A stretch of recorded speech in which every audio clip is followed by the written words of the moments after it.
सत्य, ईमानदारी और निरंतरता के सिद्धांतों पर आधारित स्थानीय, राष्ट्रीय और अंतर्राष्ट्रीय समाचारों को टेक्स्ट, ऑडियो और वीडियो के रूप में साझा करने के लिए लाइक, कमेंट और शेयर करें। महाराष्ट्र के ठाणे में एक स्कूल की प्रिंसिपल और महिला कर्मचारी को गिरफ्तार किया गया है। दोनों पर आरोप है कि उन्होंने छात्राओं के कपड़े उतरवाकर देखा कि वे मासिक धर्म में हैं या नहीं, क्योंकि शौचालय की दीवार पर खून के धब्बे मिले थे। अमेरिका के राष्ट्रपति डोनाल्ड ट्रंप ने कहा है कि वह यूक्रेन को नेटो के जरिए हथियार भेजेंगे। इन हथियार में पैट्रियट एयर डिफेंस सिस्टम भी शामिल होंगे। राज ठाकरे 2005 में शिवसेना से अलग हुए थे। करीब 20 साल बाद राज ठाकरे ने 5 जुलाई को मुंबई की एक रैली में उद्धव ठाकरे के साथ मंच साझा किया। राज ठाकरे ने इस रैली को संबोधित करते हुए कहा कि जो बाला साहेब नहीं कर पाए वो देवेंद्र फडणवीस ने कर दिया।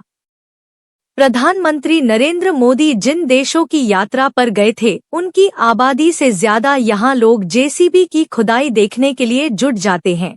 यह टिप्पणी पंजाब के मुख्यमंत्री भगवंत मान ने की है। सीमा पर वर्षों के तनाव के बाद भारत और चीन अपने संबंधों को फिर से पटरी पर लाने की दिशा में दिख रहे हैं, लेकिन चुनौतियां बरकरार हैं। भारत और इंग्लैंड के बीच लॉर्ड्स पर खेले जा रहे एंडरसन तेंदुलकर सीरीज के तीसरे टेस्ट के पहले दिन का खेल जो रूट के नाम रहा। वह जिस तरह के खेल के लिए जाने जाते हैं, उन्होंने उसका बखूबी प्रदर्शन किया।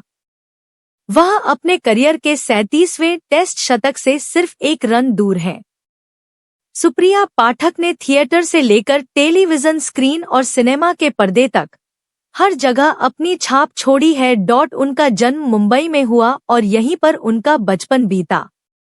उनकी मां दीना पाठक अपने ज़माने की मशहूर अभिनेत्री थी, जिन्होंने नाटकों और फिल्मों में अपनी अलग पहचान बनाई। भोपाल के कोलार इलाके में एक जमीन को लेकर विवाद गहरा होता जा रहा है।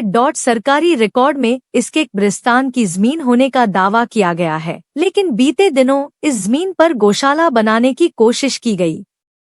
ईरान ने अमेरिकी हमले के जवाब में बीते महीने 23 जून को कतर स्थित अमेरिका के एयर बेस पर हमला किया था। यह अरब में अमेरिका का प्रमुख सैन्य अड्डा है। रूसी सेना ने इस्कंदर मिसाइल से यूक्रेन में तबाही मचाई है। यह शॉर्ट रेंज बैलिस्टिक मिसाइल है, जिसे रूस ने 2006 में सेना में शामिल किया था। इसकी रेंज 500 किलोमीटर तक है। अमेरिकी राष्ट्रपति डोनाल्ड ट्रंप ने गैबोन, गिनी बिसाऊ, लाइबेरिया, मॉरिटानिया और सेनेगल के नेताओं से मुलाकात की है। इनमें खास तौर से मॉरिटानिया की चर्चा ज्यादा हो रही है। वैज्ञानिकों ने अमेरिका के पश्चिमी तट पर विनाशकारी भूकंप के आने की आशंका जताई है, जो प्रलयकारी सुनामी की वजह बनेगा। महासुनामी के चलते पश्चिमी तट का अधिकांश हिस्सा तबाह हो सकता है। ब्रिटेन की वायु सेना को लेकर बड़ा खुलासा उस वक्त हुआ है जब ब्रिटेन का अत्याधुनिक F-35 स्टील्थ लड़ाकू विमान अभी भी भारत में अटका हुआ है। यह विमान, जो रॉयल नेवी के युद्धपोत HMS प्रिंस ऑफ वेल्स से उड़ान भरकर निकला था,